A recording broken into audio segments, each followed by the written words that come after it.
नाही का आचारा विचाराची देवाणघेवाण जर योग्य असले अंबादास म्हणतात तुमच्याकडून काही मला घ्यायचं आहे तुम्हाला मला द्यायचं नाही मला तुम्हाला द्यायचं आहे अनुभवाला द्यायचं आहे मॅडम तेव्हा जमेल समजलं की नाही आणि म्हणून अगर तू शायर है तो हूँ मैं शायर तेरा आज के लिए बरं और और सिंधेवानी बस्ती में लेना पड़ेगा मेरा सिंधेवानी बस्ती में लेना पड़ेगा मेरा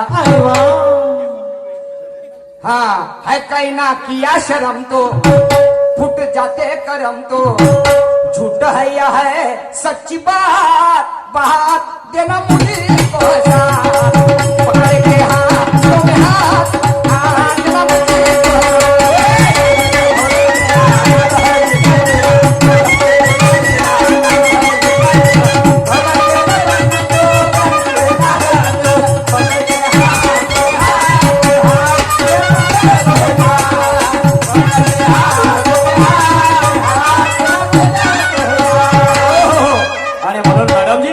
समजू नये स्वतःची हुशार समजू नये स्वतःची हुशार जगामध्ये असते एकाहून एक चातुर आणि प्रत्येक प्रश्नाचं उत्तर कुणास ठावा काय वाटते मॅडम जी चौथ्या वर्गाच्या पोराने प्रश्न विचार आमच्या बापा माझ्या बापाची औकात नाही जी त्यांच्या प्रश्नाचं समाधान करून द्यायचं आणि म्हणून सवाल हो से अगर जिंदगी कैद हो जाए तो जवाब की औकात होगी जमानत कर जाए अरे खुद को तोप समझने में कोई मर्दानगी नहीं होती वो फन निर्माण करो की दुश्मन जीते जी मर जाए दुश्मन जीते जी मर जाए दुश्मन जीते जी मर जाए काही हरकत नाही पैसेच पाहिजे तुम्हाला किती पैसे पाहिजे तुम्ही सांगा हे 25,000 टर्कन आणून देतो टर्कन एक किडनी माहित आहे किती रुपयाची आहे किती करोडोच्या वर 3 करोडची एक किडनी आहे माहिती तुम्हाला शायरी करणं बंद करायला लागेल म्हणलं ना आम्ही मोठा जिद्दीपणा नाही मा फंदात पडायचं नाही आणि आली वेळ तर 2 किडन्या काढीन आणि तुमच्या घरी आणून देईन 6 करोड वा रे वा 6 करोड ऐका शेवटच्या कडे काय म्हणायचंय मला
तुम्हाला सांगतो शायरी खेल नहीं है ज्ञानों का है समंदर पर वो कौन कैदी डाला जिसे जेल के अंदर तुम्हाला सांगतो बाप आणि माय आणि त्याला 2 मुलं असं 4 लोकांचं कुटुंब होतं काळच तसा होता समजलं का नाही अंबानीची भाजी खुपसाची भाकर ते कोणाकोणाच्या नशिबाला मिळत होती हो पैसा तर दिसत नव्हता पण अन्याय सुद्धा मिळत नव्हतं बाप माय त्या मुलाचे बाप माय 2 दिवस उपाशी राहिले पण लहान पोरं होते बाबा मला भूक लागली बाबा मला भूक लागली मम्मी मला काहीतरी खाऊ दे जेवायचं दे बापाला वाटायला लागलं थोडे म्हणे लेखा त्या काही जीवनाला किंमत नाही रे म्हणे अबे लहान लेकर तू जेवण 2 टाइमचं जेवण देऊ शकत नाही तू काय बाप होय का रे म्हणे त्यापेक्षा मेलेलं बरं म्हणे त्याच्या डोळ्यात धारा आल्या आणि म्हणून त्यांनी आपल्या परिवारासाठी एक असा अपराध केला बंधूनो असा एक मोठा गुन्हा केला की ज्याला करोडोची अमानत मिळाली करोडोची अमानत मिळाली पण त्याला सेंट्रल जेल झाली त्याला त्या व्यक्तीला सेंट्रल जेल झाली सेंट्रल जेल नाही तर त्याला फाशीची शिक्षा सुनावण्यात आली आणि ज्याला फाशीची शिक्षा होते त्याला शेवटच्या क्षणी विचारलं जाते दादा तुला काय कोणत्या रिश्तेदाराला भेटायचं आहे तुझ्या बायकोला भेटायचं आहे तुझ्या मोठ्या मुलाला भेटायचं आहे तुला काय खायचं आहे काय प्यायचं म्हणे नाही मला काय खायचं नाही प्यायचं नाही कुणाला भेटायचं नाही पण मला एका म्हणे शाहिराचं गाणं ऐकायचं आहे म्हणे मला एका शायराचं गाणं ऐकायचं आहे म्हणे. तर ते गाणं त्याला त्या ठिकाणी ऐकवण्यात आलं आणि नंतर फाशीची शिक्षा देण्यात आली. तर म्हणायचं आहे मॅडमजी, तो कोण कैदी, कोणता अपराध त्याने केला, कुठली गोष्ट आहे आणि त्याला कोणत्या जेलमध्ये टाकण्यात आलं आणि कुठे त्याला फाशीची शिक्षा सुनावण्यात आली, तेव्हा त्या न्यायाधीश कोण होतं आणि कोणत्या शाहिराचं गाणं त्याला ऐकवण्यात आलं. गाण्याचे बोल होते की माय गरम झाला. त्या गाण्याचे बोल काय होते? ठेकेदार साहेब पैसे लावून ठेवा. हॅलो ओय शेंद्रे साहेब, हॅलो शेंद्रेजी, पैसे मॅडम को देना है. या सवालात जर पैसे दिले मम्मी कसं या प्रश्नाचं उत्तर दिलं तर पैसे देऊन द्यायचे. मी आपल्या घरचे 4 हेल गाण ठेवीन या कलाकाराला देईन. राहिली गोष्ट माय पोराची तर पोरं सुरमा मॅडमच्या घरी नेऊन देईल. समजलं का नाही? ऐका शेवटच्याकडे काय म्हणते.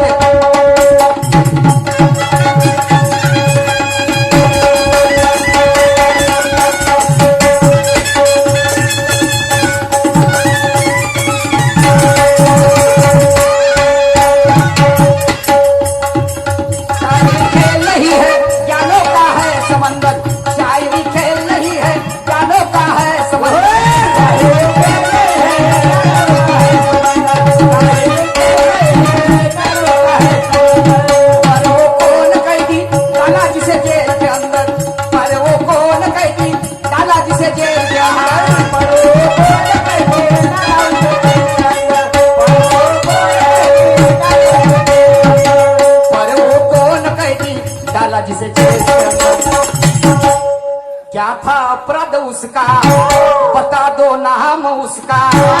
ओ और निशान कहे क्या थी उसकी जात, जात देना मुझे को साथ, पकड़ के हाथ देना मुझे को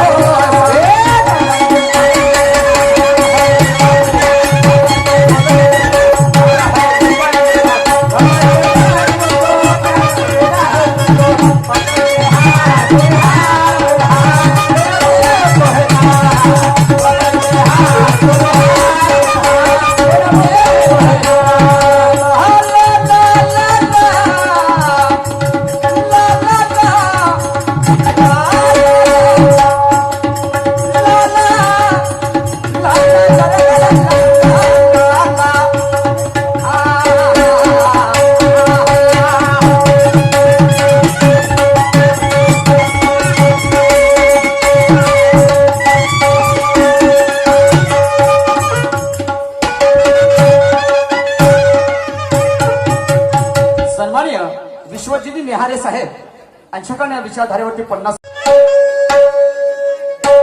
जेथे परिमळ तळवडे परम सद्गुणांचा, जेथे परिमळ तळवडे परम सद्गुणांचा आणि इतिहास ऋणी आहे बंधूंनो अशाच सज्जनांचा. हृदय गंगारी भरले जन कल्याणाचे पावित्र्य आणि परोपकाराच्या पदकमले सजले तेल चित्र.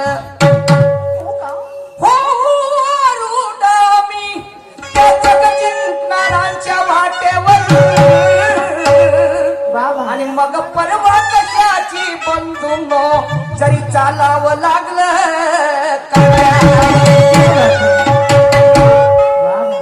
त्या कर्मकांडाची गंगा म्हणे स्वर्गाला कशी मिळते. आणि मग ते वैज्ञानिक सांगत का नाही की स्वर्ग किती अंतरावर. आणि म्हणून इंद्रा पडले भंग चंद्र झाला काढा नाही म्हणून कंटाळा विषयाचा तुकोबराचा अभंग लिहणाऱ्याला लिहून ठेवलं.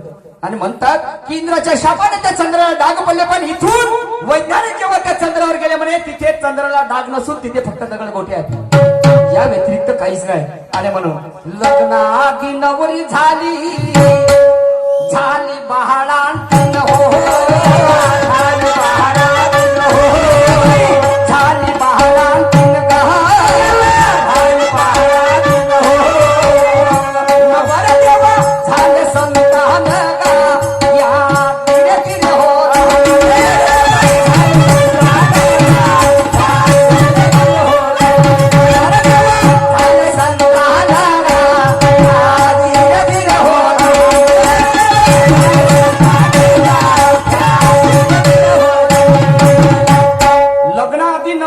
बाळातीन काय कसं कसं लग्न व्हायचंच होतं तर नवरी बाळातीन झाली अरे बापा आणि त्या नवरदेवाले पोरं बारं झाले. मा पागल गिगल झालं का ते मी पागल आहो. हा माणसाला पोरा होते हा? मग आमचं कोणतं काम राहिलं असतं पहिले माणसाने पोरं होते मा म्हणून तमाशा संता घरी निर्गुणपुरी म्हटलंय. पहिले म्हणजे मनुष्याला 3 महिने 13 दिवस गर्भ असते मस्तकामध्ये हा. आणि मग आमच्या बायाच्या जातीला 9 महिने 9 दिवस त्याची बरीच करा 12 महिने 22 दिवस असा तो आराखडा आहे. समजलं की नाही. लग्नाआधी नवरी झाली आणि झाली बाळांतीन ग सुरमाबाई नवर देवा झाले संतान ग या धीरे धीरे होती. तर त्या नवरदेवाला संतान झाले तर कसे झाले का कोणते झाले हो हे तर सगळ्यालाच मालूम आहे. मनुष्य आणि स्त्रीच्या पोटी पोरगा नाही तर मुलगी येईल बा म्हणून पण त्यांना काय झाले विचार करण्यासारखी गोष्ट आहे. ऐका पुढे काय म्हणतो ते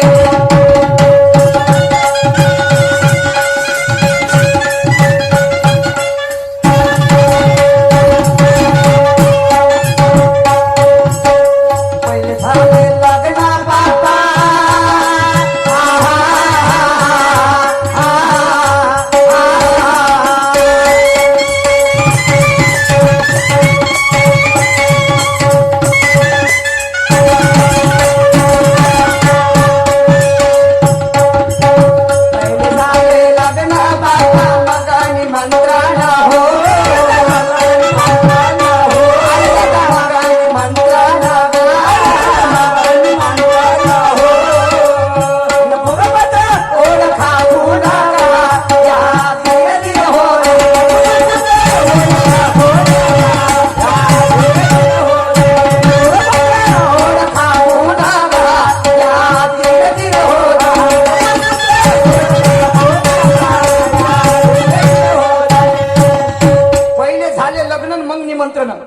पहिले लग्न लागलं आणि मग पत्रिका वाटल्या. कोणत्या कामासाठी हा? कोणत्या कामासाठी लग्नाला यावं म्हणून. मा लग्न झालं कोणत्या कामची पत्र घ्यायचं असं तेच तर म्हणतो मॅडम अभ्यास आहेत हुशार आहेत समजलं की नाही.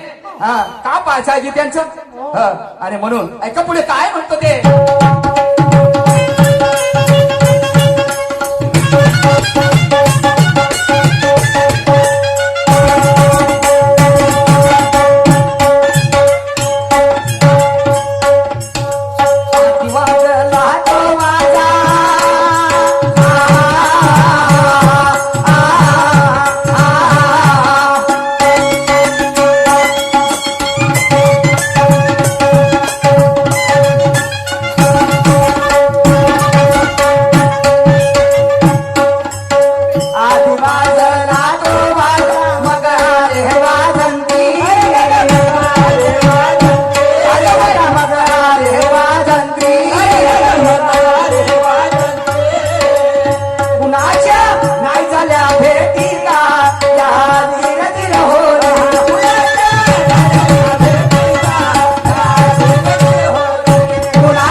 लग्नाच्या वेळेस वाजा ठरवल्या जाते बरोबर हो हो नाही का बँड पार्टी द्यायला म्हणतो आपण.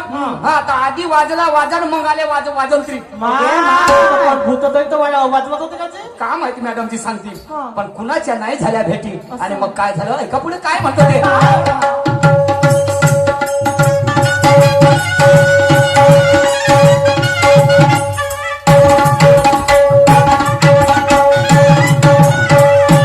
आणि मग काय झालं नवरी नवर देवा बापा हा, हा, हा, हा, हा.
काय आले तर विमान. आणि म्हणून पुढे काय म्हणतो जरा लक्षपूर्वक आहे का?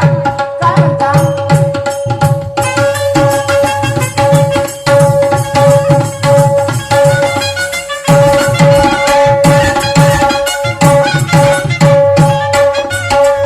आणि म्हणून आम्ही कोणत्या शुभ कार्याला जेव्हा जातो, लग्नाला जर गेलो, लग्न लागल्यानंतर त्या ठिकाणी जेवणाची अरेंजमेंट असते. असं तर जेवणामध्ये आलू वांग्याची भाजी, भात, पोळी, कढी, जिलेबी वगैरे वगैरे. परंतु त्या ठिकाणी जेवण कशाचं? कशाचं? जरा लक्षपूर्वक आहे का सांगा. मॅडमजी?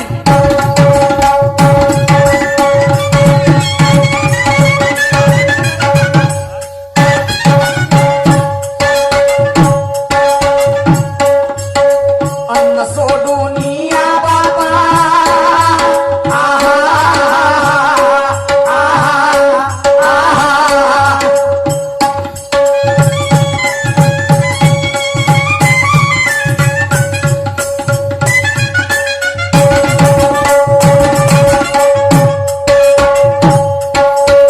अन्न सोडून या बाबा, बकराडी जेवले हो, बकराडी जेवले हो, अरे बाया बकराडी जेवले ग, बकराडी जेवले हो. न मोक्ष पडताना गेले ग, या धीर धीर हो, पडताना गेले ग, या धीर धीर हो. न मोक्ष पडताना गेले ग, या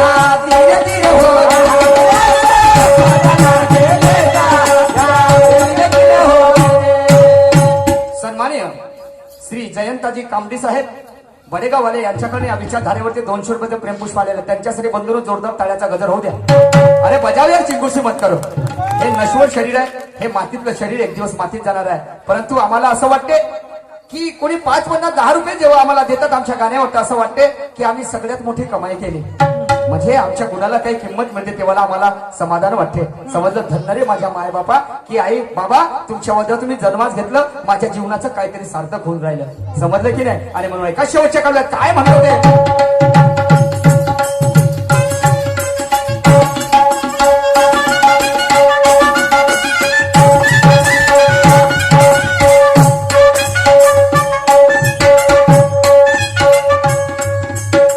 सासू सासरे होते ताने, आहा, आहा, आहा.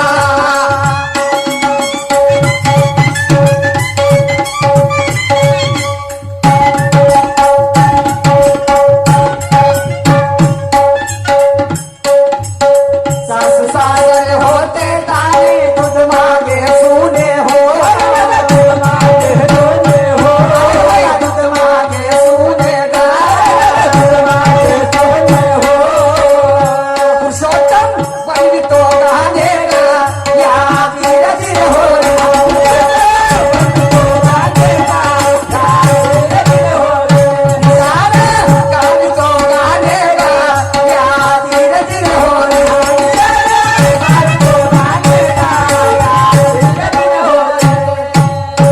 याच ठिकाणी माझा वेळ समाप्त झाला. यानंतर आमच्या जोडीला लाभलेल्या सहकारी शाहिरा सन्माननीय आमच्या मोठ्या भगिनी सुरमाताई बारसाकडे येऊन आपल्या कार्यक्रमाला धडाकेबाज सुरुवात करतील. आता तुम्ही शांत बसा बांधून, आत्ता मार फुल म्हणणार आहे, फुल फुल फुल. हो हो, समजलं का नाही? शांतता राखा, कार्यक्रमाला फार मजा येणार आहे.